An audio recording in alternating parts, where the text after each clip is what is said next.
Hello friends, आज की video में हम बात करने वाले हैं किसी भी संख्या को रोमन संख्या किस प्रकार बदलते हैं। देखिए, रोमन संख्याओं में बदलने वाली वीडियो आपको यूट्यूब पर काफ़ी मिल जाएंगी, लेकिन उसमें किसी भी वीडियो में स्टेप बाय स्टेप नहीं बताया गया है। मैं आज आपको अपनी इस वीडियो में स्टेप बाय स्टेप बताने जा रहा हूँ। आप वीडियो को एंड तक पहले देखिएगा, उसके बाद में आपको वीडियो पसंद आए तो वीडियो को लाइक भी करें, शेयर भी करें, कमेंट्स भी करें और चैनल को ज़रूर सब्सक्राइब करें। आइए देखते हैं। और एक बात और, जो हमारे पास रेलवे ग्रुप डी का एग्ज़ाम होना है उसमें इस तरह का प्रश्न एक न एक 100% आना ही है कि डी भी आएगी हमारे पास, जैसे कोई संख्या 950 को रोमन संख्या में बदलिए इस तरह से। तो आइए देखते हैं। देखिए, हमारे पास सबसे पहले आपको ये पता होना चाहिए कि हमारे पास जो रोमन संख्या होती है उसे जब हम लिखते हैं उसमें कितने अक्षरों का उपयोग करते हैं हम। तो हमारे पास जो अक्षर होते हैं ABCD, हमारे पास ये अक्षर होते हैं, तो इसमें हमारे पास 7 अक्षरों का उपयोग होता है। कितने अक्षरों का? 7 हमारे पास। अब ये अक्षर हमारे पास होते कौन कौन से? तो पहले नंबर पर आता है आपका I, दूसरे नंबर पर होता है V, तीसरे नंबर पर होता है X, और चौथे नंबर पर आता है हमारे पास L, और पांचवें नंबर पर होता है C, और छठे नंबर पर होता है D, सातवें नंबर पर होता है M।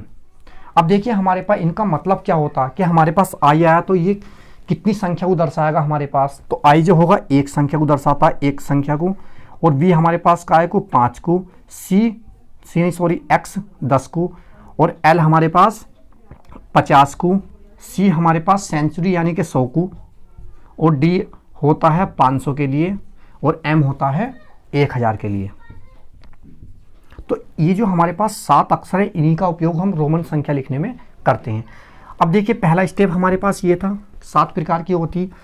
फिर हमारे पास दूसरा स्टेप आया, इसमें V, L तथा D को दोहराया नहीं जा सकता। यानी कि जो हमारे पास कौन कौन सी अक्षर हैं, V है, L है और D है, इन्हें कभी भी हम दोहराया नहीं जा सकता। यानी कि हम इन्हें एक साथ कभी नहीं लिख सकते। जैसे कि मैंने V को 2 बार लिख लिया एक साथ, तो हम इन्हें V को 2 बार एक साथ कभी नहीं लिख सकते। क्यों? क्योंकि V का मतलब क्या हुआ हमारे पास 5, और दूसरे V का ही मतलब क्या हुआ हमारे पास 5, तो बराबर कितना हुआ 10।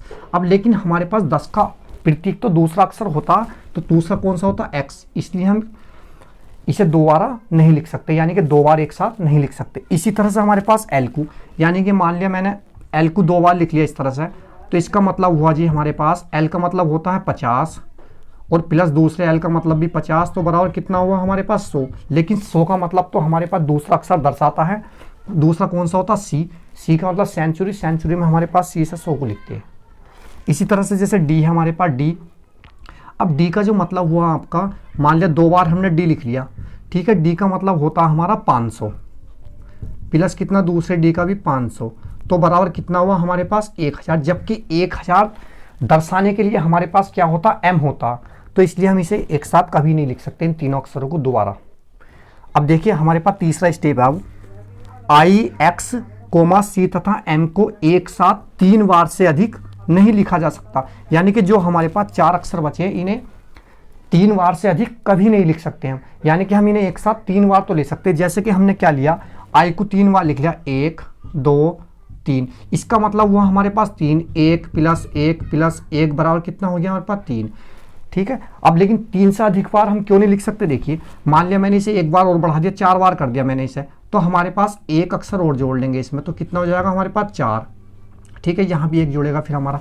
अब जबकि 4 हमारे पास दूसरी तरह से लिखा जा सकता, क्योंकि हमारे पास 4 किस तरह से लिखा जाए, 5 में से हम एक यहाँ लिखेंगे, तो कितना हो जाएगा हमारे पास ये 4।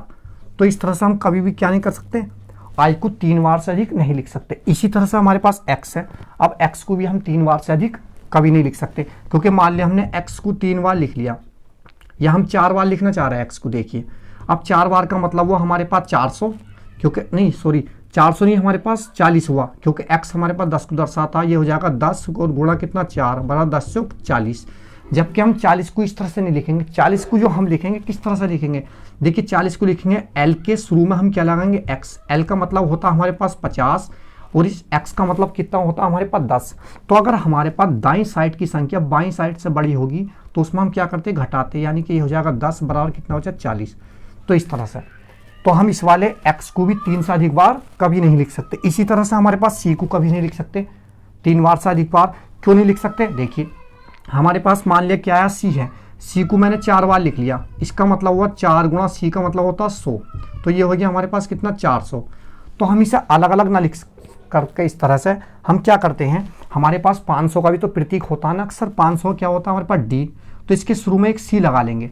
तो हम क्या करेंगे 500 में से, अगर आपको 400 लिखना है तो 500 में से हम क्या करेंगे सी का 100 घटा देंगे, तो कितना बचेगा हमारे पास 400। तो हम इस तरह से लिखते हैं। तो हम ना तो आई को और ना ही एक्स को, ना सी को, ना ही एम को 3 बार से अधिक कभी नहीं लिख सकते। अब देखिए हमारे पास चौथा स्टेप है। अब देखिए हम इसे किस तरह से करेंगे। इसमें लिखा हुआ बाईं ओर की संख्या दाईं ओर से बड़ी है तब, बाईं ओर की संख्या दाईं ओर से बड़ी होगी तब क्या करेंगे। देखिए अब हम बाईं ओर की संख्या दाईं ओर से अगर बड़ी होगी, यानी कि मैंने यहाँ क्या लिखा, यहाँ भी आई लिख दिया, यहाँ भी आई, और यहाँ हमने क्या लिख दिया एक्स। तो इसमें बताया गया देखिए बाईं ओर की संख्या दाईं ओर से बड़ी है तब हमारे पास क्या होगा। तो हम क्या करेंगे, देखिए इसमें हम क्या करते हैं जोड़ते हैं। अगर हमारे पास बाईं ओर की संख्या बायां ओर ये आ रहा, दायां ओर हमारे पास ये आ रहा, तो हम क्या करेंगे, ये हमारे पास काय का प्रतीक होता है 10 का, प्लस ये काय का हमारे पास 1 और 1 2, तो कितना होगा हमारे पास 12 हो जाएगा जोड़ करके। इस तरह से हम करते हैं। इसी तरह से आप आगे को देखिए कोई और भी संख्या ले सकते हैं, यानी कि हमारी जो होगी बाईं ओर की संख्या अगर इस दाईं ओर से बड़ी होगी तो इस बाईं ओर वाली संख्या दाईं वाली हम जोड़ देते हैं, तो ये हमारे पास होता। फिर अगला स्टेप है हमारे पास बाईं ओर की संख्या दाईं ओर से छोटी है। अब बाईं ओर की संख्या हमारे पास छोटी, यानी कि यहाँ तो हमने आई लिख लिया और यहाँ क्या लिख लिया वी लिख लिया। तो इसका मतलब हमें ये पता चला कि जो बाईं ओर की संख्या है ये वाली हमारी, ये दाईं ओर वाली से क्या है छोटी है। तो इसमें हम किस तरह से करते हैं, तो हम क्या करेंगे दाईं वाली संख्या में से, यानी कि इसका मान हमारे पास कितना होगा 5, क्योंकि वी हमारे पास काय को दर्शाता 5 को, और ये हमारे पास आई काय को दर्शाता 1 को, तो इसमें से हम 1 घटा देंगे तो कितना बचेगा हमारे पास 4। इसलिए हम 4 को इस तरह से लिखते हैं रोमन गिनती में। और कोई और संख्या ले लो, जैसे कि हमने 10 ले लिया और यहाँ कितना ले लिया, ये ले लिया इस तरह से, या इस तरह से ले लो 1 ले लो आई। तो इसका मतलब क्या हुआ हमारे पास, हम इस दाईं वाली संख्या में से बाईं वाली संख्या घटा देते हैं। तो दाईं वाली संख्या का मान x का हमारे पास हो गया 10 और इसका मान कितना होगा हमारे पास 1, तो बराबर कितना 9। तो ये जो 9 जो है ये रोमन गिनतियों में लिखा हुआ है। इसके बाद में देखिए आगे, अब लिखा हुआ हमारे पास जब रोमन संकेतों के ऊपर बार का चिन्ह लगा हो तब उसका मान 1000 गुना हो जाता है। देखिए कोई भी रोमन संकेत हो, अगर उसके ऊपर हमारे पास बार का चिन्ह लगा हुआ आया तो उसका हम क्या कर देंगे 1000 से उसकी गुणा कर देंगे।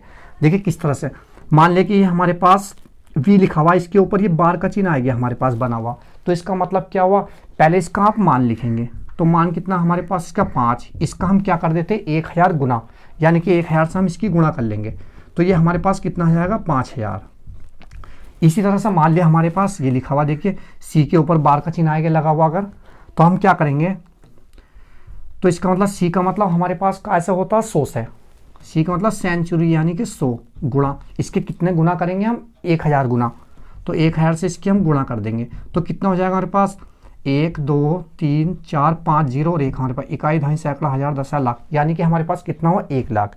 यानी कि कहने का मतलब ये है अगर कोई भी हमारे पास रोमन संख्या लिखी हुई है उसके ऊपर अगर किसी भी संख्या के ऊपर बार का चिन्ह आता तो उसमें हम क्या करते 1000 से गुणा कर देते।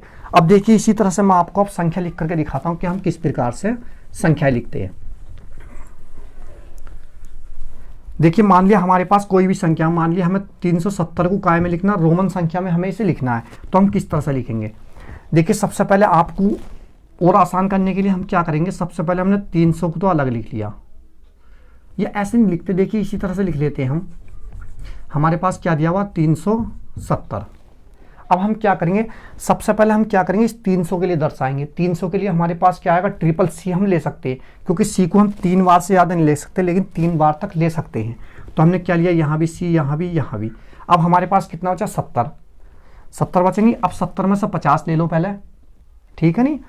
तो हमने 70 में क्या लिया 50 का हमारे पास क्या होता, देखिए एल होता, तो एल ले लिया हमारे पास, तो कितना हो गया 350। अब हमारे पास 20 बचा, 20 को हम क्या लिख सकते हैं, अब 10 का जो प्रतीक होता अक्सर हमारे पास क्या होता x होता, तो ये x हो गया और एक x हमारे पास ये हो गया, तो ये हो गया हमारे पास 370, क्योंकि c हमारे पास 300 हो गया ये वाले, l क्या हो गया 50 हो गया 350। अगर आप इसे तोड़ करके करो कितना होगा हमारे पास 100 गुणा कितना 3 बार है, प्लस के l का मान 50 है, प्लस इस x के मान हमारे पास 10 गुणा 2, क्योंकि 2 बार हमारे पास x लिखा हुआ है। तो इसे हमने क्या करा, कितना हो गया 300 प्लस कितना 50 और प्लस कितना 10 दूनी 20, तो ये हो गया हमारे पास 370। इसी तरह से दूसरी संख्या ले लेते, जैसे कि हमने क्या ले लिया 649। देखिए इसे मैं आपको थोड़ा सा डिटेल में बताना चाह रहा हूँ। और देखिए हम सबसे पहले क्या करेंगे, इसे लिखेंगे 649 को 600 प्लस क्या लिखे 49 बचा नहीं अभी हमारा, 49 को हम लिख सकते हैं 40 और प्लस कितना 9। हम इस तरह से इसे लिख सकते हैं। देखिए अब 600 के लिए हम क्या करेंगे, तो 600 के लिए हम क्या करेंगे, एक तो हम लेंगे डी का मतलब समझ रहे हो कि 500 आ गया हमारे पास, और अभी 100 बचा ना इसमें का हमारे पास, तो 100 के लिए हम क्या लेते हैं सी, तो डी सी हो गया हमारे पास। अब इसी तरह से 40 के लिए हमारे पास क्या आएगा, देखिए 50 का तो हमारे पास क्या होता है एल, लेकिन हमें करना 40 है, तो इसके शुरू में हम क्या लाएंगे 10, घटाएंगे नहीं इसमें से, क्योंकि अगर हमारे पास दाएं हाथ की संख्या बड़ी हो बाएं हाथ से तो हम घटा देते, तो यहाँ क्या आएगा हमारे पास x, क्योंकि हमने क्या करा इस 50 में से ये 10 घटा दिया, तो हमारे पास क्या बचा 40, और 9 हमारे पास क्या आएगा, देखिए 10 लिखा हमने, 10 में से हमें 1 घटाना 9 चाहिए ना हमें, तो यहाँ के लिखेंगे हम 1। तो इस तरह से हमारे पास क्या लिखा गया है 649। एक संख्या और देख लेते, देखिए आगे को, देखिए हमारे पास मान लिया कितना 735 मान लीजिए आगे को, इसे कैसे लिखेंगे अब हम, देखिए 700 के लिए हम क्या करेंगे 500 का उपयोग करेंगे इसमें हम, क्योंकि हमारे पास 500 का अक्षर आएगा हमारे पास डी, तो 500 हो गया हमारे पास कितना बचा 235, तो 2 सी ये आ गया हमारे पास कितना हो गया 700। अब हमारे पास कितना बचा 500 200 700 हो गया, और हमारे पास कितना बचा 35 और बचा। 35 को क्या करेंगे हम ट्रिपल एक्स बना सकते, सॉरी 35 के लिए हाँ ट्रिपल एक्स आ गया हमारे पास, कितना हो गया ये 730 हो गया। अभी हमें 5 और चाहिए, तो कितना लिख देंगे v, तो ये हमारे पास कितना लिखा गया 735। देखिए मैं इस चैनल पर जो वीडियो डालता हूँ कोई भी कॉन्सेप्ट को एक ही वीडियो में क्लियर करता हूँ। इससे पहले जो मैंने वीडियो बनाई थी उसमें मैंने आपको इकाई अंक निकालना, यानी कि इकाई अंक किस प्रकार से निकालते, उससे पहले मैंने आपको बाइनरी संख्या बदलना बताया था, और हमने बताया था दशमलव संख्या को बाइनरी में कैसे बदलते हैं और बाइनरी को दशमलव में कैसे बदलते हैं। तो आज की वीडियो यहीं समाप्त होती है, नेक्स्ट वीडियो में आपसे मिलते हैं।